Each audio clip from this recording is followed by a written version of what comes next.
اعوذ باللہ من الشیطان الرجیم بسم اللہ الرحمن الرحیم قتل الانسان ما اکفرہ صدق اللہ العظیم۔ عزیز ساتھیوں، دوستوں، بزرگوں، ماؤں، بہنوں، بچوں، السلام علیکم رحمۃ اللہ وبرکاتہ۔ میں نے ابھی آپ کے سامنے سورہ عبسہ کی 17ویں آیت تلاوت فرمائی۔ اس سے پہلے ہم سورہ عبسہ کا پہلا رکوع 16 آیتوں کا حاصل مطالعہ آپ کے سامنے رکھ چکے ہیں۔ آج ہم صرف ایک آیت کا پہ ہم انشاءاللہ آپ کے سامنے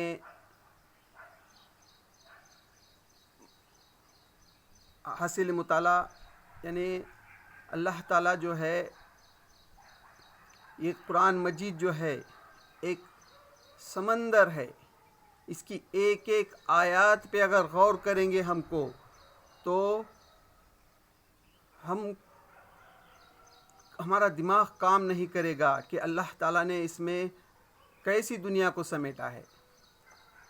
صرف ایک بھی آیت پر اگر ہم غور کرتے بیٹھے ہماری زندگی ختم ہو جائے گی۔ ہاں دوستو، آج ہم صرف اس ایک آیت کو لیں گے جس میں اللہ تعالیٰ کیا کہتا ہے؟ لعنت ہو انسان پر کیسا سخت منکر حق ہے۔ ہاں، اللہ تعالیٰ کیا کر رہا ہے؟ اس ایک آیت میں اللہ تعالیٰ کیا کہہ رہا ہے؟ لعنت ہو انسان پر کیسا سخت منکر حق ہے۔ ہاں دوستو، اللہ تعالیٰ خود جو ہے تو انسان پر لعنت بھیج رہا ہے۔ اس ایک آیت کو ہم آج کے حاصل مطالعہ میں آپ کے سامنے رکھنے کی کوشش کریں گے۔ اس کے پہلے رکوع میں ہم دیکھ چکے ہیں کہ یہ جو صورت ہے یہ ابتدائی دور کی ہے، جب اللہ کے رسول صلی اللہ علیہ وسلم ابھی مشرکین مکہ سے گفتگو کرتے تھے، ان سے ملاقات کرتے تھے اور ان کو جو ہے اللہ کی طرف بلاتے تھے، قیامت کا ذکر کرتے تھے، تو یہ آپ کا ہنسی مذاق اڑاتے تھے۔ آپ ایک محفل میں تھے جس میں بڑے بڑے سردار تھے، تو وہاں پر جو ہے ایک نابینا صحابی آتے ہیں اور ان کو کہتے ہیں کہ مجھے ہدایت کرو۔ اللہ کے رسول صلی اللہ علیہ وسلم کو تھوڑا سا ناگوارا محسوس ہوتا ہے۔ آپ جو ہے تو دل میں محسوس کرتے ہیں کہ یہ صحابی کو تو بعد میں بھی دعوت دی جا سکتی، بعد میں بھی قرآن مجید سنایا جا سکتا، پہلے یہ سردار اگر مان لے تو اس سے اسلام کو بہت فائدہ ہوگا۔ اللہ تعالیٰ اس کی نوٹس لیتا ہے۔ ہاں دوست، اللہ تعالیٰ کس کی نوٹس لے رہا ہے؟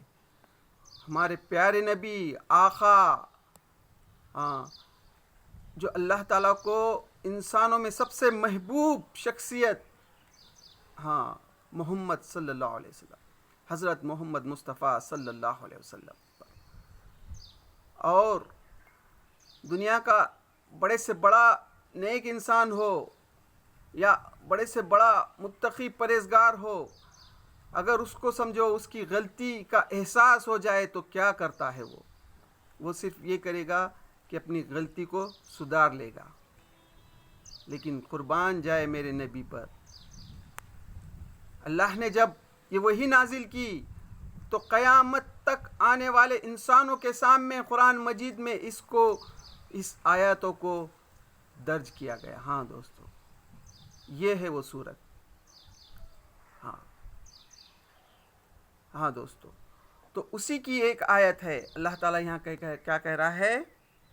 لعنت ہو انسانوں پر۔ یعنی آگے اللہ تعالیٰ اسی کے آیت میں، دوسری آیت میں کہتا ہے کہ وہ کس چیز سے اللہ نے اسے پیدا کیا؟ نطفے کے ایک بوند سے۔ ہاں، یعنی انسان جو ہے غور کرے کہ کس چیز سے پیدا کیا گیا ہے؟ نطفے کے ایک بوند سے، اور وہ کیسا جھگڑالو بن گیا۔ ہاں دوستو، اب یہاں پر دیکھیے اللہ کے رسول صلی اللہ علیہ وسلم نے جو جماعت تیار کی تھی جو افراد تیار کیے وہ جیسا کہ ہم پچھلے حاصل مطالعہ میں پیش کر چکے ہیں، سید قطب شہید رحمۃ اللہ علیہ فی ظلال القرآن میں لکھتے ہیں یہ انسانیت کی ایک نئی پیدائش تھی. ہاں، انسانیت کی ایک نئی پیدائش تھی. ہاں، کیسے صحابہ تیار کر گئے انہوں نے. ہاں دوستو، ایسی جماعت تیار کر گئے جو قیامت تک آنے والے لوگوں کے لیے ایک نمونہ ہے. اللہ کے رسول صلی اللہ علیہ وسلم کی ایک بڑی پیاری حدیث ہے جس میں اللہ کے رسول صلی اللہ علیہ وسلم فرماتے ہیں کہ دنیا میں جو ہے میرے بعد 5 دوروں میں اللہ تعالیٰ نے پوری دنیا کو سمیٹا ہے. ہاں دوستو، سب سے پہلے تو اللہ تعالیٰ نے صرف اور صرف 23 سال میں جو قرآن مجید نازل ہوا اور اس کے بعد 30 سال جو دور خلفائے راشدین کا رہا، اس دور کو اللہ تعالیٰ نے جو ہے قیامت تک آنے والا جو زمانہ ہے سب کو سمیٹ لیا ہے. اللہ تعالیٰ نے اس وقت جو واقعات پیش آئے وہی واقعات قیامت تک پیش آتے رہیں گے، اور اس کا حل جو ہے اللہ تعالیٰ نے صرف 23 سال کی مدت میں جو قرآن مجید نازل ہوتا تھا اس میں رکھ دیا گیا ہے. اگر ہم آج بھی قرآن مجید کا جب مطالعہ کرتے ہیں اور اس پر جب ہم غور و فکر کرتے ہیں تو ہم کو یہ محسوس ہوتا ہے کہ آج جو واقعات پیش آ رہے ہیں، آج ہم کو جو بھی مصیبتیں، جو بھی کٹھنائیاں، جو بھی حادثات پیش آتے ہیں، یہ سب کا حل جو ہے تو قرآن مجید میں ہم کو نظر آتا ہے. ہاں، تو اللہ تعالیٰ نے دنیا کو صرف 23 سال کی مدت میں جو قرآن مجید نازل ہوتا تھا اس میں سمیٹ دیا تھا. اب قیامت تک آنے والا جو بھی واقعات ہیں، چاہے ہمارے ملک کے ہو یا بیرونی ممالک کے ہو، کوئی بھی ملک میں جہاں بھی ظلم و جبر ہو رہا ہے، جبر ہوتا ہے، تو وہ ظلم و جبر کا حل کیا ہے اگر ہم قرآن مجید کو کھول کر سمجھ کر پڑھے تو ہم کو نظر آتا ہے. اور 23 سال کے بعد جو 30 سالہ دور جو تھا خلفائے راشدین کا، اس کو بھی ہم دیکھیں تو ہم کو سمجھ میں آ جاتا ہے. ہاں، اللہ کے رسول صلی اللہ علیہ وسلم کی جو حدیث ہے، اللہ کے رسول صلی اللہ علیہ وسلم نے فرمایا کہ 5 دور ہوں گے. پہلا دور تو دور نبوت ہوگا. ہاں، جس اللہ تعالیٰ میرے دور نبوت پہلا دور. دوسرا دور میرے بعد جو آئے گا وہ خلفائے راشدین کا ہوگا، وہ 30 سالہ دور رہے گا.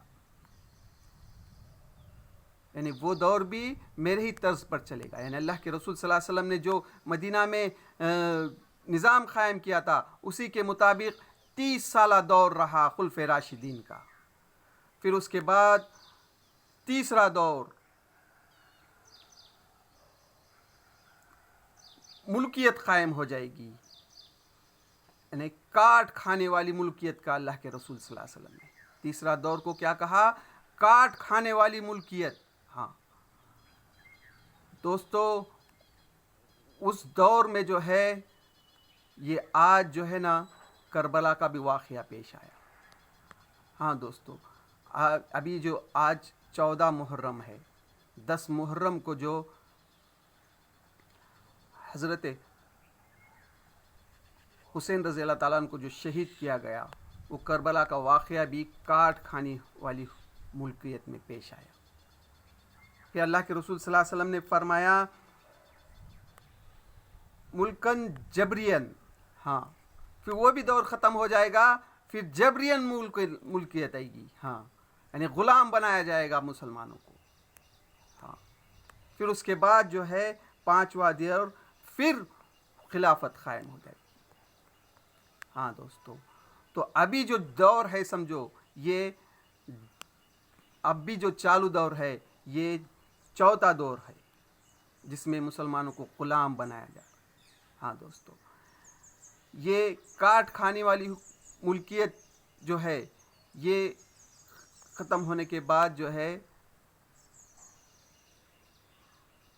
جبرین ملکیت. ہاں دوستو، تو یہ تو اللہ کے رسول صلی اللہ علیہ وسلم کی پیشن گواہی ہے، یہ تو ہونا ہی ہے. ہاں دوستو، تو اس طرح سے پہلا دور جو ہے جو اللہ کے رسول صلی اللہ علیہ وسلم پر ختم ہوا. پھر اس کے بعد دوسرا جو دور تھا، یہ 30 سالہ دور میں حضرت ابو بکر صدیق رضی اللہ تعالیٰ عنہ کے 2 سال، عمر رضی اللہ تعالیٰ عنہ کے 10 سال، عثمان غنی رضی اللہ تعالیٰ عنہ کے 12 سال، اور علی رضی اللہ تعالیٰ عنہ کے 6 سال، 5.5 سال، اور حسن رضی اللہ تعالیٰ عنہ کے 6 مہینے. ایسا 30 سالہ دور ہے. پھر اس کے بعد ملکیت کا دور شروع ہو گیا. ملکیت بھی کس کی دوستو؟ صحابی رسول حضرت امیر معاویہ رضی اللہ تعالیٰ عنہ، معاویہ بن ابو سفیان، انہوں نے 20 سال حکومت کی. انہوں نے 20 سال میں جو ہے یعنی 61 ہجری تک 20 سال میں انہوں نے اپنے ہی دور میں جو ہے تو یزید کو جو ہے اپنے بیٹے یزید بن معاویہ کو اپنا جانشین بنایا. اور یزید نے کیا گل کھلائے یہ ہم کو معلوم ہے.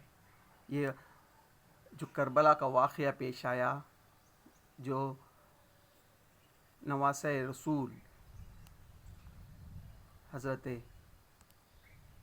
حسین رضی اللہ تعالیٰ عنہ کے ساتھ کیا واقعہ پیش آیا، یہ آپ بتانے کی ضرورت نہیں ہے.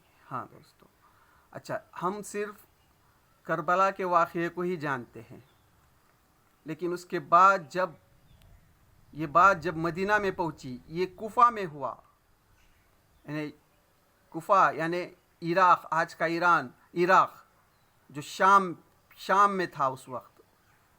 ہاں، تو یہ جو واقعہ کربلا کا واقعہ جب مدینہ میں معلوم ہوا، جہاں پہ جو ہے تو صحابہ تھے، صحابہ کرام رضی اللہ تعالیٰ عنہ، اور تابعین، تابعین جو تھے، تو یہاں پر ایک کوہرام مچ گیا.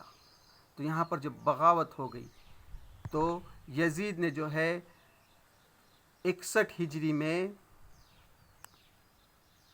12,000 کا لشکر بھیجا مدینہ میں چڑھائی کے لیے، جس نے واقعہ حرا کیا. 3 دن تک مدینہ کو لوٹتے رہے، مارتے رہے، کاٹتے رہے. ہاں دوستو، مدینہ کو حلال کیا گیا. مسجد نبوی میں گھوڑے باندھے گئے.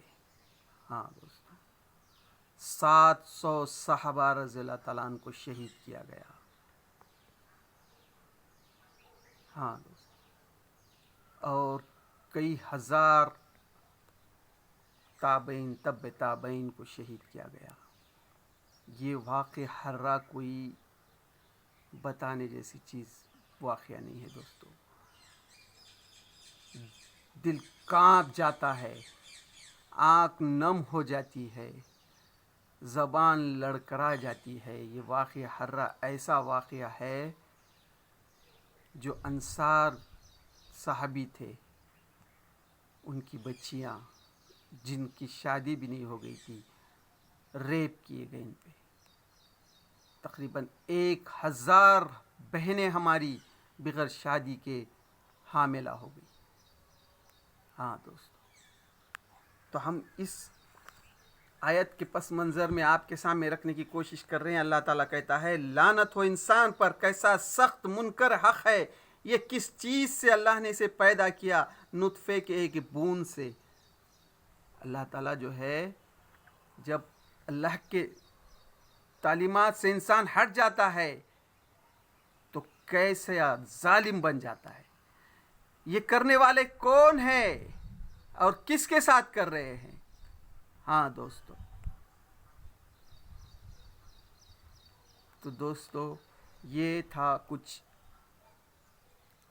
اس آیات کے پس منظر میں نے آپ کے سامنے رکھنے کی کوشش کی. تو انشاءاللہ ہم اسی صورت کو آگے بھی اس کے آگے کے آیاتوں کا حاصل مطالعہ آپ کے سامنے لائیں گے.